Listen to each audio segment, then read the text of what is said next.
علی بھائی اگلا سوال ہے، میں نے صحیح بخاری میں 127 نمبر پر سیدنا علی رضی اللہ رضی تعالیٰ عنہ اللہ کا تعالیٰ عنہ۔ ایک قول پڑھا ہے جس کی سمجھ نہیں آ سکی۔ قول یہ ہے، لوگوں کو وہ باتیں بتاؤ جسے وہ سمجھ سکے۔ کیا تم چاہتے ہو کہ اللہ اور اس کے رسول صلی اللہ علیہ وسلم کو جھٹلایا جائے؟ پلیز اس قول کی وضاحت فرما دیں، شکریہ۔ دیکھیں جی، یہ اس قول کو بڑے لوگ اپنے مطلب کے لیے استعمال کرتے ہیں۔ یہ صحیح بخاری میں ایک چیپٹر ہے، اس کی ہیڈنگ میں امام بخاری یہ قول مولا علی کا لے کے آئے ہیں، اور نیچے پوری ایک سند کے ساتھ 127 نمبر کے اوپر ہے یہ۔ اور وہ چیپٹر میں صرف یہ مولا علی کا قول نہیں ہے، آگے 2 حدیثیں بھی ہیں۔ اگر آپ اس پورے چیپٹر کی وہ اگلی والی 2 حدیثیں پڑھ لیتے تو آپ کو مولا علی کے قول کی سمجھ آ جاتی کہ مولا علی کیا کہنا چاہ رہے ہیں، کہ لوگوں سے ایسی بات کرو جو ان کو سمجھ آ جائے۔ کیا تم چاہتے ہو کہ لوگ اللہ اور اس کے رسول کا انکار کرنا شروع کر دیں، یعنی بات ان کو سمجھ نہ آئے اور وہ دوسری طرف چل پڑیں؟ تو اس کا مفہوم اس سے اگلی حدیث 128 اور 129 میں امام بخاری نے ان تینوں حدیث کو ایک چیپٹر کی ہیڈنگ میں لے کے آئے ہیں۔ تو اگلی 2 حدیثیں جو ہیں وہ ایک ہی حدیث کے 2 طرق ہیں، کہ سیدنا معاذ ابن جبل رضی اللہ تعالیٰ عنہ کہتے ہیں کہ میں ایک دفعہ نبی صلی اللہ علیہ وآلہ وسلم کے ساتھ بیٹھا ہوا تھا، سواری پہ آپ نے پشت کے پیچھے مجھے بٹھایا ہوا تھا، تو آپ علیہ السلام فرمایا، یا معاذ، اے معاذ۔ میں نے کہا لبیک یا رسول اللہ، یا رسول اللہ حاضر ہوں۔ پھر تھوڑی سواری آگے گئی، پھر آپ نے کہا اے معاذ، پھر انہوں نے عرض کیا لبیک یا رسول اللہ، 3 دفعہ ایسے ہوا۔ پھر آپ نے فرمایا اے معاذ، جانتے ہو جو شخص سچے دل سے یہ گواہی دے دے کہ لا الہ الا اللہ محمد رسول اللہ صلی اللہ علیہ وآلہ وسلم، تو اللہ تعالیٰ نے اس پہ جہنم کی آگ حرام کر دی ہے۔ تو حضرت معاذ کو اور کیا چاہیے تھا، ان کو یا رسول اللہ مجھے اجازت دیں میں امت کو خوشخبری سنا دوں۔ تو آپ نے فرمایا کہ مجھے خدشہ ہے کہ لوگ پھر اسی پہ ہی توکل کر کے، اسی پہ تکیہ کر کے بیٹھ جائیں گے۔ مراد یہ کہ وہ اس حدیث کا غلط فہم لے لیں گے۔ جو مولا علی کہنا چاہ رہے ہیں نا، اسی کی ایکسپلینیشن اس مرفوع حدیث کے اندر موجود ہے، کہ لوگوں سے ایسی بات نہیں کرنی ہے جس سے کوئی اور رزلٹ نکال لیں، یعنی آدھی پکچر پیش نہیں کرنی، پوری پکچر پیش کی جائے یا پھر اس بات کو سکپ کیا جائے۔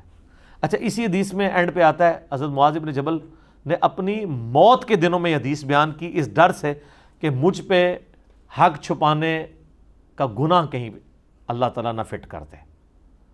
جی، سورہ البقرہ کی آیت نمبر 159 ہے نا، کہ جو لوگ حق چھپاتے ہیں ان پہ اللہ کی لعنت، اللہ کے فرشتوں کی لعنت اور تمام لعنت کرنے والوں کی لعنت۔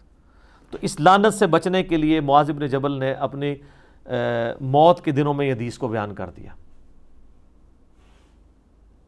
ترمذی، ابو داؤد اور ابن ماجہ میں حدیث ہے جس سے کوئی علم کی بات پوچھی گئی اور اسے معلوم تھی، اس کے باوجود اس نے چھپا لی، تو قیامت والے دن آگ کی لگام اس کے منہ میں ڈالی جائے گی۔ یہ ساری حدیثیں تھیں جس کی وجہ سے کتمان حق، یعنی حق کو چھپانا صحابہ کرام حرام سمجھتے تھے، تو موت کے وقت حضرت معاذ نے یہ حدیث بیان کر لی کہ جس نے صدق دل سے ایک دفعہ بھی کلمہ پڑھا اس پہ آگ حرام ہے۔ لیکن سر یہ تصویر کا ایک رخ ہے، صدق دل سے پڑھا، جس نے صدق کے دل سے کلمہ پڑھا ہے اس کے بعد اس کی اپنی مرضی سے زندگی ہوگی یا اللہ اور اس کے نبی کے مطابق ہوگی؟ ظاہر ہے یہ تو نہیں کلمہ پڑھا تو سائڈ پہ ہو گیا، ورنہ ان حدیثوں کا کیا کریں گے جو بخاری مسلم دونوں میں ہے کہ قیامت والے دن جب میں اللہ تعالیٰ کے حضور سجدہ کروں گا، اللہ تعالیٰ مجھے شفاعت کا اذن دے گا، میرے لیے تعداد مقرر کرے گا، میں جہنم کی طرف جاؤں گا، اپنے امتیوں کو نکالوں گا، اور آخر میں جب آخری دفعہ جاؤں گا تو جس نے دنیا میں ایک دفعہ بھی کلمہ پڑھا ہوا تو میں اسے بھی جہنم سے نکال لوں گا۔ تو سر اگر کلمہ پڑھا ہوا ہے تو وہ جہنم میں کیا کر رہا ہے؟ اور پڑھا بھی صدق دل سے ہوا ہے، اگر ان کے والا صدق دل مانا جائے۔ اگر اس نے منافقانہ پڑھا ہوا ہے پھر تو قیامت کے بعد بھی نہیں وہ نکلے گا، پڑھا تو اس نے واقعی ایمان والا ہے۔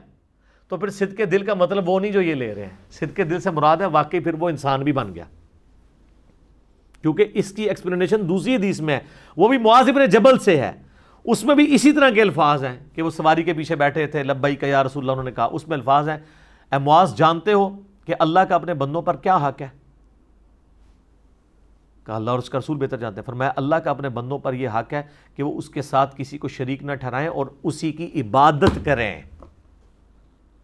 تو نماز ہی نہیں جس نے پڑھی اس نے کیا عبادت کی؟ صحیح بخاری میں اور مسلم میں درجنوں احادیث ہیں جو اس پہ گواہ ہیں کہ اس بندے کو آپ قانوناً نہیں صرف مسلمان کہہ سکتے ہیں، وہ عملاً تو کافر ہے۔ صحیح مسلم میں جو حدیث ہے 246 بندے کے کفر اور ایمان، شرک اور ایمان کے درمیان فرق نماز ہے۔ اور سورہ الروم کے اندر جو آیت آئی ہے وَأَقِيمُوا الصَّلَاةَ وَلَا تَكُونُوا مِنَ الْمُشْرِكِينَ، نماز کو قائم کرو اور مشرکوں میں نہ ہو۔ نماز چھوڑنے والا تو عملاً تو کافر ہو چکا ہے، عقیدے میں چل رہے ہیں ہم اس کا احترام کر لیتے ہیں کلمے کا۔ تو عبادت اللہ کی کرے، اس کے ساتھ کسی کو شریک نہ ٹھہرائے۔ پھر تھوڑی دور سواری کی، پھر آپ نے کہا معاذ جانتے ہو کہ جو یہ کر لے تو ایسے شخص کا اپنے رب پہ کیا حق ہے؟ ہائے ہائے ہائے، کہ اسے عذاب نہ دے اور جنت میں داخل کرے۔ اس حدیث کو اسی دوسری حدیث سے جوڑ لیں تو آپ کو پتہ چلے گا کہ صدق دل کا مطلب یہ نہیں ہے کہ بس کلمہ پڑھا اس کے بعد اپنی مرضی زندگی گزاری، نہیں، پھر کلمہ پڑھا تو پھر کلمے کے مطابق زندگی گزاری۔ ویسے معذرت کے ساتھ ابو جہل کو کلمے کی مطلب سمجھ آ چکا تھا جو آج کے مسلمانوں کو نہیں ہے۔ اگر یہ والا کلمہ پڑھنا ہوتا نا جو آج کے مسلمانوں نے پڑھا تو ابو جہل نے بھی پڑھ لینا تھا۔ اس کو پتا تھا کہ اس کا مطلب یہ ہے کہ میری مرضی نہیں چلنی۔ یہ تو پاکستانی کلمہ تو چل جاتا ہے کہ کلمہ پڑھو مرضی اپنی کرو، پاکستان کے شناختی کارڈ میں مسلمان ہی رہو، لیکن ابو جہل کو پتا تھا کہ اگر کلمہ پڑھا اور نبی کی نہ مانی تو میں عملاً تو کافر ڈکلیئر ہوں گا، تو میں نے اس کلمے کو کیا کرنا ہے پھر؟ تو یہ سوچنے کا مقام ہے نا۔ تو مولا علی یہ کہنا چاہ رہے ہیں کہ لوگوں سے ایسی بات کرو کہ جو ان کو سمجھ آ جائے، ایسی بات نہ کرو کہ جس کی وجہ سے وہ اللہ اور اس کے رسول سے متنفر ہو جائیں یا اللہ اور اس کے رسول سے دور ہو جائیں۔ ون سائیڈڈ پکچر نہ ان کے سامنے رکھو۔ اس کو سپورٹیو حدیث ہے بخاری مسلم دونوں میں۔ جنگ نہروان کے موقع پر جب مولا علی قتال کے لیے جا رہے تھے تو آپ نے اپنے ساتھیوں کا موریل بلند کرنے کے لیے کہا کہ رسول اللہ پہ کوئی جھوٹی بات منسوب کرنا مجھے اس سے زیادہ تکلیف دہ ہے کہ میں آسمان سے زمین پہ گر پڑوں۔ یعنی وہ عذاب کم ہے، رسول اللہ پہ جھوٹ باندھنا بڑی چیز ہے، کیونکہ مولا علی سے ہی مسلم اور بخاری دونوں میں حدیث ہے۔ مسلم کی پہلی حدیث یہ ہے کہ جس نے میری طرف جھوٹ منسوب کیا اپنا مقام دوزخ میں دیکھ لے۔ تو بخاری مسلم کے الفاظ ہیں، مولا علی کہتے ہیں میں آسمان سے نیچے زمین پہ گروں یہ چھوٹا میرے لیے عذاب ہے بنسبت اس کے کہ میں رسول اللہ پہ کوئی ایسی بات باندھوں جو میں نے نہ سنی ہو۔ پھر مولا علی نے اگلی بات کی کہ دیکھو جنگ تو دھوکے کا نام ہے، یعنی میں جنگ میں اگر دھوکے کے طور پہ کوئی تم سے بات بھی کرتا ہوں اپنی فوج کا موریل خوارج کے خلاف بلند کرنے کے لیے تو یہ جائز ہوتا، لیکن میں یہ بھی نہیں کروں گا۔ میں تم سے وہ حدیث بیان کرتا ہوں جو میں نے رسول اللہ صلی اللہ علیہ وسلم سے بارہا سنی ہے کہ عنقریب ایسے نوجوان لڑکے پیدا ہوں گے جو ہمارے اوپر لگا رہے ہیں یہ کئی لوگ، وہ خوارج کے بارے میں تھی۔ قرآن کثرت سے پڑھیں گے حلق سے نیچے نہیں اترے گا، وہ دین سے ایسے نکل جائیں گے جیسے تیر اپنے شکار سے نکل جاتا ہے۔ یعنی کسی شکار میں آپ تیر چلائیں اور وہ اس سے آر پار ہو جائے نا تو اس پہ خون کا نشان بھی نہیں ہوتا، اتنی تیزی سے وہ نکل جاتا ہے، اس طرح وہ نکل جائیں گے۔ اور نبی علیہ السلام فرمایا اگر میں ان کو اپنے زمانے میں پاتا تو ان کو قتل کرواتا۔ جو لوگ ان کو قتل کریں گے قیامت والے دن اللہ ان کو اجر دے گا۔ اور مولا علی نے کہا کہ میں وہ اجر تمہیں بتانا نہیں چاہتا ہوں۔ مسلم شریف کے الفاظ ہیں اگر میں خوارج کو قتل کرنے کا اجر تم سے بیان کر دوں تو مجھے یہ خدشہ ہے کہ تم اس کے بعد کوئی بھی نیک عمل کرنا چھوڑ دو گے، کہ یہ ہم نے اتنی بڑی ڈگری لے لی ہے کہ اب ہمیں اور کوئی نیکی کرنے کی ضرورت ہی نہیں ہے۔ تو مولا علی نے وہ اجر پھر بتایا نہیں ہے۔ کس خدشے سے؟ کہ عمل کرنے ہی نہ چھوڑ دیں، ون سائیڈڈ پکچر لے کے۔ جیسے صحابہ کے بدر کے بارے میں بخاری مسلم میں ہے کہ اصحاب بدر کی اللہ نے اگلی اور پچھلی ساری گناہ اور غلطیاں معاف کر دیں چاہے جو مرضی کریں۔ وہ 313 کے لیے بھائی گارنٹی ہے، ٹھیک ہے۔ اسی وجہ سے تو ابن ابی بلتا جو ہیں وہ بچ گئے تھے حضرت عمر کے ہاتھوں جب انہوں نے مخبری کر دی تھی، جو بخاری مسلم میں آتا ہے۔ سورۃ المجادلہ بھی نازل ہوئی تھی، کتنے سخت الفاظ تھے اس کے اندر، ممتحنہ کے اندر، سورۃ المجادلہ نہیں، سورۃ الممتحنہ، پارہ نمبر 28 میں۔ تو یہ مولا علی یہ کہنا چاہ رہے ہیں کہ ایسی بات نہیں کرنی جس سے کوئی آدھی بات لے کے اس کے پیچھے چل پڑے، جو آج امت کہہ رہی ہے نا، امت یہی کہہ رہی ہے نا، جو کچھ بھی ہے تیرے محبوب کی امت سے، وہ کہتے ہیں جی نبی علیہ السلام نے شفاعت نہیں کرنی تو اتنی تکلیف اٹھانے کی ضرورت ہے، اینڈ رزلٹ تو یہ نکل آیا ہوا ہے۔ اسی چیز سے حضور ڈرتے تھے جو نکل آیا رزلٹ. اور یہی چیز ہے جو مولا علی بتانا چاہ رہے ہیں, کیونکہ اگلی 2 حدیثوں میں اس کا رزلٹ موجود ہے. اس سے کوئی اور رزلٹ نہیں نکلتا, کیونکہ بعض لوگ جو ہے نا وہ پھر اس سے یہ کہتے ہیں کہ جی وہ یہ جنگ جمل صفین نہروان عوام کے سامنے ڈسکس نہیں کرنی چاہیے, لوگ متنفر ہو جاتے ہیں. نہ جناب, یہ اور چیز ہے, یہ ہے علامات النبوہ, یہ نہ بیان کرنا حرام ہے. امام بیہقی نے 3500 احادیث پہ مشتمل ایک کتاب لکھی ہے دلائل النبوہ, کہ رسول اللہ کے نبی ہونے پر دلیل کیا ہے. تو وہ 3500 احادیث لے کے آئے ہیں کہ نبی علیہ السلام نے اپنی زندگی میں جو پیش گوئیاں کی تھیں کہ میری وفات کے بعد پوری ہوں گی, کچھ زندگی میں ہوئی, کچھ بعد, کچھ 30 سال بعد, کچھ 50 سال بعد, کچھ 100 سال بعد. کچھ امام بیہقی تو 458 ہجری میں فوت ہو گئے. امام بیہقی کے بھی مرنے کے کتنے عرصے کے بعد وہ تاتاریوں والی جنگوں والی حدیثیں جو بخاری مسلم میں موجود ہیں, وہ والی حدیثیں انہوں نے جمع کی تھی کہ ابھی یہ جنگیں ہونی ہیں. اب تو ہم کہہ سکتے ہیں 700-800 سال پہلے ہو چکی ہیں. ٹھیک ہے, اب تو قوم ارطغرل ڈرامہ دیکھ کے بھی اس رزلٹ تک پہنچ چکی ہے کہ وہ جنگیں ہو چکی ہیں. تو وہ امام بیہقی نے اس وقت چیزیں جمع کی تھی کہ یہ ہمارے نبی کے نبی ہونے پہ دلیل ہے. اس میں وہ لے کے آتے ہیں حدیث, 8-10 ترک لے کے آئے کہ عمار کو ایک باغی جماعت قتل کرے گی, جو صحیح بخاری میں حدیث ہے 2812. عمار ان کو اللہ کی طرف بلائے گا, وہ جماعت دوزخ کی طرف بلائے گی. یہ امام بیہقی لے کے آئے ہیں صحیح بخاری سے. اور بلکہ اس حدیث کو تو آپ پڑھیں تو آپ اس میں تو پتہ نہیں کہاں تک بات چلی جائے گی. یہ حدیث سٹارٹ اس سے ہوتی ہے کہ عبداللہ ابن عباس کا ایک شاگرد کہتا ہے کہ ایک دن مجھے عبداللہ ابن عباس نے اپنے بیٹے علی بن عبداللہ بن عباس, ان کے بیٹے کا نام بھی علی تھا, ہم دونوں کو کہا کہ جاؤ ابو سعید خدری کے پاس, ان سے جا کے ان کی حدیث سنو. یعنی چھوٹے چھوٹے بچوں کا ذہن خراب کرنے کے لیے ان کے وقول. ظاہر ہے مشاجرات صحابہ ڈسکس کروا رہے تھے نا. سر یہ صحیح بخاری 2812 ہم تو مختصر بیان کرتے ہیں نا, یہ پوری تو ذرا پڑھیں. ہمارے پمفلٹ جو کربلا والا ہے اس میں پوری لکھی ہوئی ہے. تو کہتے ہیں میں اور عبداللہ ابن عباس کا بیٹا, ہمیں بھیجنا کون ہے؟ ابن عباس. ابن عباس نے کوئی ہماری ویڈیو نہیں سی دیکھی ہوئی, وہ نبی علیہ السلام کے صحابی ہیں. انہوں نے کہا ابو سعید خدری کے پاس جاؤ اور ان سے ان کی حدیث سنو. اچھا, ابو سعید خدری کو کوئی ایک ہی حدیث آتی تھی؟ منو کہتے ہیں تنو ایک ہی حدیث آتی ہے. او ابو سعید خدری 7 صحابہ میں ہیں جو سب سے زیادہ حدیثیں روایت کرنے والے ہیں. پہلے نمبر پہ ابو ہریرہ ہیں, انس ابن مالک ہیں, سیدہ عائشہ ہیں, عبداللہ بن عمر ہیں, جابر بن عبداللہ ہیں, عبداللہ بن عباس ہیں, اور عبداللہ بن عمر ہیں, اور ابو سعید خدری. یہ 7 بندے ہیں جو سب سے زیادہ حدیثیں روایت کرتے ہیں. تو ابو سعید خدری کو سینکڑوں حدیثیں آتی تھیں, اور حضرت ابن عباس کہہ رہے ہیں ابو سعید خدری کے پاس جاؤ, ان سے ان کی حدیث سن کے آؤ. کوئی پیچھے انہوں نے مس کال نہیں دی, کوئی واٹس ایپ میسیج نہیں بھیجا. اور بچے وہاں گئے ہیں, اور چھوٹے چھوٹے بچوں کو انہوں نے, جس طرح ہم نے چھوٹے چھوٹے بچوں کو یہ حدیث رٹوا دی ہے کہ بخاری میں 2812 ہے, مسلم میں 240 ہے, علی سے محبت نہیں رکھے گا مگر مومن, علی سے بغض نہیں رکھے گا مگر منافق, یہ جناب غدیر خون کی حدیث ہے, یہ فلاں حدیث ہے.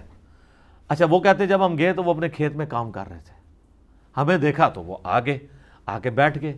ہم نے کہا چچا جان بھیجا ہے ہمیں ابا جی نے, وہ ان کا بیٹا کہتا ہے ابن عباس نے, تو آپ ہم سے وہ ذرا حدیث بیان کریں نا جو آپ بیان کرتے ہیں, جس کو بیان کرنے پہ پابندی ہے.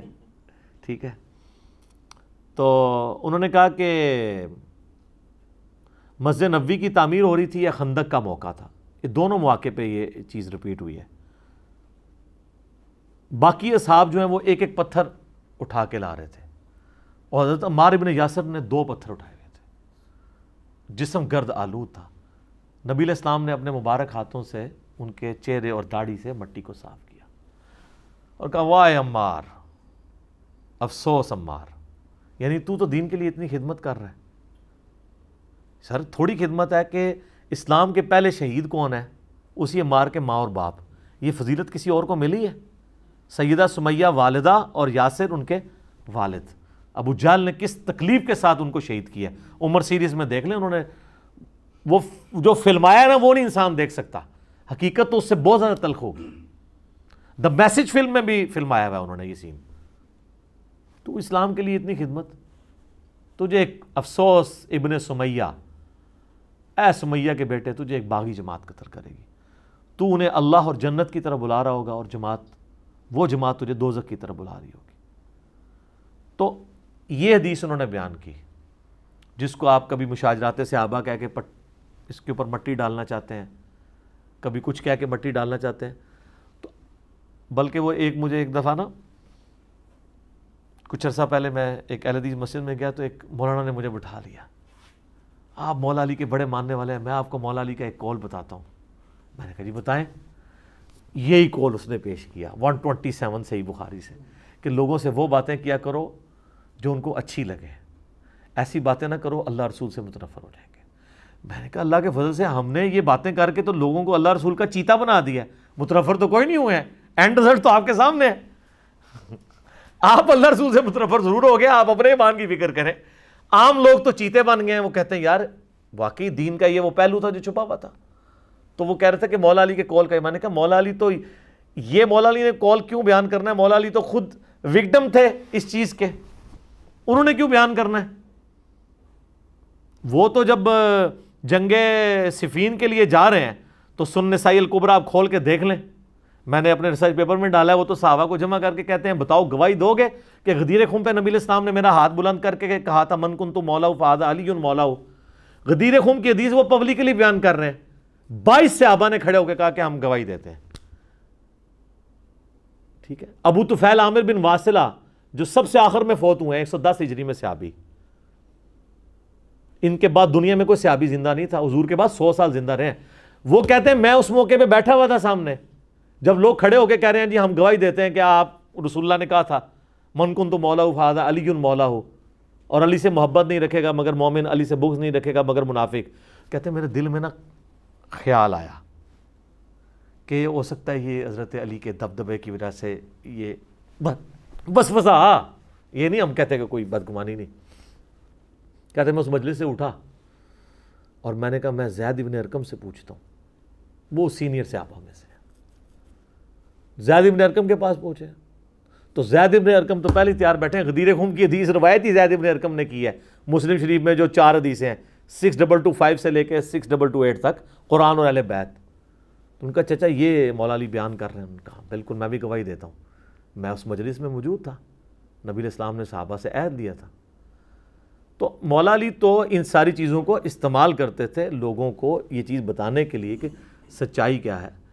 تو یہ چیزیں چھپانے والی نہیں ہوتی، چھپانے والی وہاں پہ ہوتی ہیں جہاں پہ وہ والی چیزیں ہوتی ہیں جس کی وجہ سے آپ آدھی پکچر پیش کریں۔ یہاں تو ہم لوگوں کو بتاتے ہیں نا کہ یہ پوری پکچر ہے اور یہ علامات النبوہ ہیں۔ امام بخاری اس کو نبی علیہ السلام کی نبوت کی دلیل بنا رہے ہیں، عمار کے قتل والی حدیث کو امام بہقی دلیل بنا رہے ہیں، امام مسلم دلیل بنا رہے ہیں۔ تو یہ تو بیان کرنے والی حدیثیں چھپانے والی نہیں ہیں۔ البتہ وہ روایتیں ان کو آپ وہ لوگ چھپا سکتے ہیں جن کی لائف سٹیک پہ ہو، جیسا کہ صحیح بخاری میں ہے کہ حضرت ابو ہریرہ کہتے ہیں کہ مجھے نبی علیہ السلام نے 2 پیالے دیے تھے یعنی علم کے، ایک میں نے ظاہر کر دیا، ایک میں اگر ظاہر کر دوں تم میری گردن کاٹ دو، جو صوفیاء کہتے ہیں کہ وہ ہمارے والا علم ہے۔ اچھا ان کو بھی پتہ ہے کہ یہ علم ایسا ہی ہے کہ اس کے بعد گردن ہی کٹنی چاہیے۔ ان الحق کہنا، سبحانی ما اعظم شانی، لوائی اعظم من لوائی محمد، ٹھیک ہے، تو نعوذ باللہ من ذالک۔ تو بخاری کھول کے پڑھ لیں، اس میں صحیح بخاری میں موجود ہے، حضرت ابو ہریرہ کہتے ہیں کہ مجھے نبی علیہ السلام نے بنو قریش کے ان لڑکوں کے لونڈوں کے نام بتائے ہیں جن کے ہاتھوں امت کی تباہی ہونے والی ہے، اور وہ تابعی کہتے ہیں کہ وہی لونڈے اس وقت حکومت میں تھے بنو امیہ کے لوگ۔ تو حضرت ابو ہریرہ اس لیے وہ چھپا رہے تھے کہ یہ مجھے مروا دیں گے اگر میں بتاؤں کہ یہ کون لوگ ہیں جن کے ہاتھوں امت کی تباہی ہونی ہے۔ صحیح مسلم میں ہے کہ حضرت ابو ہریرہ کہتے ہیں کہ نبی علیہ السلام فرمایا تھا کہ میری امت کا یہ قبیلہ میری امت کی اینٹ سے اینٹ بجا دے گا۔ تو ہم نے کہا یا رسول اللہ آپ ہمیں کیا حکم دیں گے؟ تو آپ فرمایا کاش میری امت ان سے الگ رہے۔ اور مسند ابی یعلا میں نبی علیہ السلام نے اپنی وفات سے چند دن پہلے خواب دیکھا کہ آپ کے ممبر کے اوپر آل مروان کے بندر اچھل کود رہے ہیں۔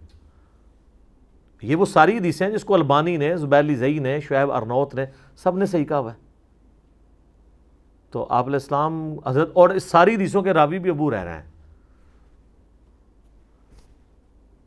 اس کے بعد نبی علیہ السلام کو کسی نے وفات تک مسکراتے ہوئے نہیں دیکھا، کیونکہ آپ کو بتا دیا گیا تھا کہ آپ کی امت کے اوپر یہ لوگ مسلط ہو جائیں گے۔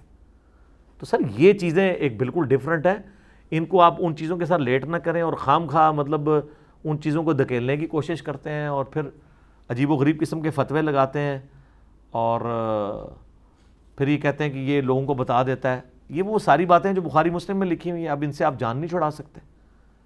ٹھیک ہے، اب آپ مجھے بتائیں ایک بندہ جو ہے وہ کہتا ہے مجھے حضرت علی کی شان کے اوپر حدیثیں چاہیے، تو بخاری مسلم میں حضرت علی کا ہی چیپٹر کھولے گا نا. میں نہیں کہتا کہ امام بخاری امام مسلم نے جمل صفین پہ کوئی چیپٹر باندھا ہے، ٹھیک ہے نہیں باندھا، لیکن سر المصنف ابن ابی شیبہ میں تو جمل صفین نہروان تینوں پہ اللہ تعالیٰ چیپٹر ہیں، 187 احادیث اور اثار ہیں. چلیں بخاری مسلم میں وہ حضرت علی کا چیپٹر ہی کھولے گا نا، پھر پھنس جائیں گے آپ. بخاری میں بھی حدیث ہے، مسلم میں بھی حضرت علی والے چیپٹر میں کہ آل مروان میں سے ایک بندہ جو ہے سہل ابن سعد السعدی کو بلاتا ہے، ممبر پہ بلا کے کہتا ہے کہ حضرت علی پہ لعنت کرو. وہ انکار کرتے ہیں. وہ کہتا ہے چلو تم یہ کہہ دو کہ لعن اللہ ابا التراب. صحیح مسلم کے الفاظ ہیں 6229 انٹرنیشنل نمبر کے مطابق یہ حدیث کا نمبر ہے، غدیر خم سے اگلی والی حدیث ہے صحیح مسلم میں. تو وہ کہتے ہیں یار ابو تراب، وہ ہنستے ہیں اس کے اوپر. وہ کہتے ہیں مولا علی تو اس نام سے اتنا خوش ہوتے تھے، اور تم یہ کہہ رہے ہو کہ وہ بنو امیہ اس کو چھیڑنے کے لیے کہتے تھے مٹی والا، ابو تراب مٹی والا، اور حضرت علی خوش ہوتے تھے اس نام پہ. تو پھر وہ تھوڑے سے ٹھنڈے، انہوں نے کہا اچھا یہ سال یہ بتائیں یہ نام مولا علی کا کیسے پڑا. ان کا ایک دفعہ مولا علی کا اور سیدہ فاطمہ کا آپس میں تھوڑا سا جھگڑا ہوا میاں بیوی ہونے کے ناطے. حضرت علی ناراض ہو کے گھر سے چلے گئے. سر ویسے مرد ایسے ہی ہونا چاہیے کہ جھگڑا ہو تو خود باہر چلا جائے بجائے بیوی کو باہر نکالنے کے. ٹھیک ہے، ظاہر ہے مرد ہے تو اس میں حوصلہ یہی ہونا چاہیے. نبی الاسلام آئے تو آپ فرمایا وہ کدھر ہے؟ علی.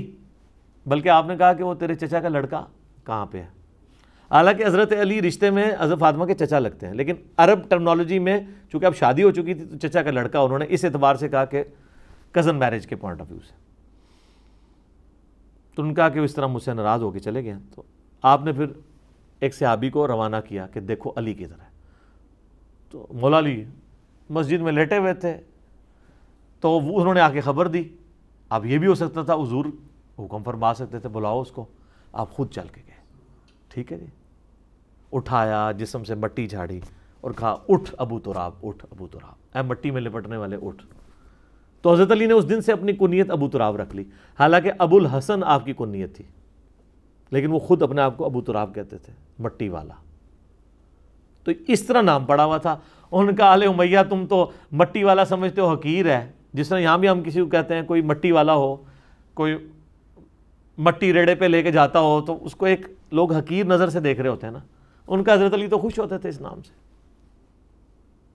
تو اب یہ وہ چیزیں ہیں کہ جن کو امام بخاری امام مسلم نے بیان کیا ہے. اور خیر کافی ساری چیزیں ہیں، میں نے صرف اس کے ہر پہلو کو بیان کر دیا. اگر کوئی اس طرف جانے کی کوشش کرے گا تو ہم پھر اس کو یہ بتائیں گے کہ بیسیکلی اس کا مقصد یہ ہے کہ آپ نے ادھوری بات نہیں کرنی.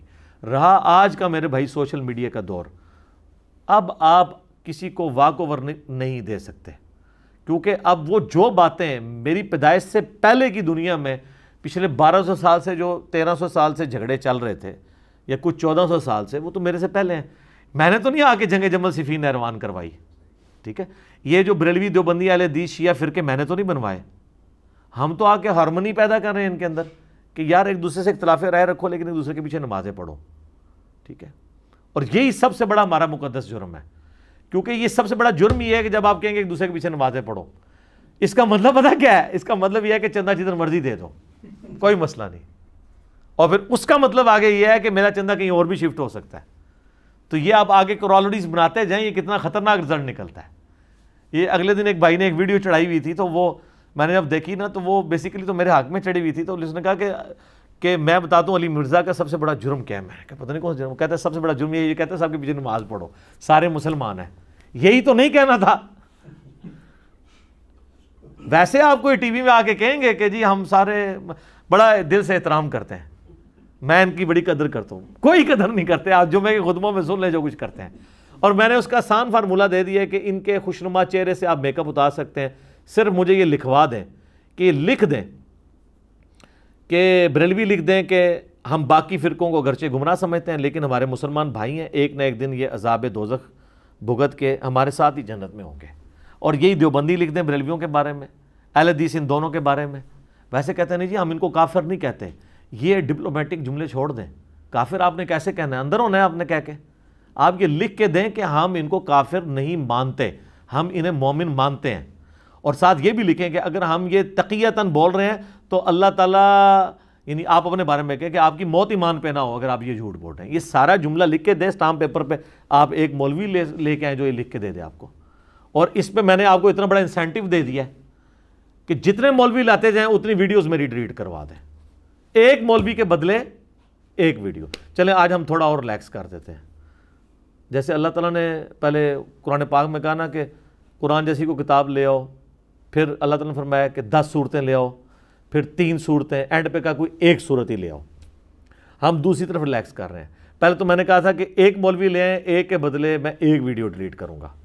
اب میں آج کی ڈیٹ میں یہ بتا رہا ہوں کہ کوئی ایک مولوی لے آئیں جو اس طرح کسی کو مسلمان ڈکلیئر کر دے اور اس کو باقی فرقے والے پھر اپنی مسجد میں گھسنے دیں اور اس کو آن کریں کہ اس کا عقیدہ ہمارا عقیدہ ہے, اور وہ گلی محلے کا مولوی نہ ہو, بڑا مولوی ہو, تو ایک مولوی کے بدلے 10 ویڈیوز.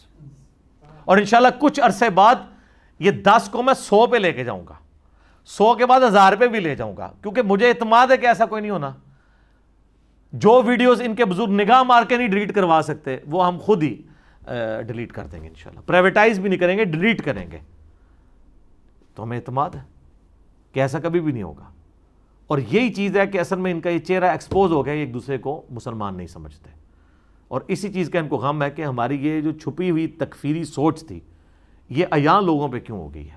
اب چاہ رہے ہیں لوگ فٹ ہو رہے ہیں, جا کے لوگ کہتے ہیں کہ لکھ کے دیں, کیا مسئلہ, لکھ دینا, لکھ دیں. اور کہیں گے بھائی پروان لگے, اور یہ ایک مسئلہ اپنے مسلک کے خلاف بیان کر دیں دوسرے کی حمایت میں, تو جناب مسجد کمیٹی کہتی ہے حضرت صاحب خیر ہے, آخری وارننگ ہے. ہمیں تو پتہ ہے نا بیچارے, ہمارے پاس آ کے رونا روتے ہیں, کتنے لوگ مسجدوں سے فارغ ہوئے ہیں انہی چیزوں کی وجہ سے. تو مولا علی کے کال سے بات شروع ہوئی, کہاں سے کہاں پہنچی, تو میں نے اس کو ہر اینگل سے کوشش کی ہے کہ اس میں باطل داخل ہونے کی کوشش نہ کرے. ٹھیک ہو گئی.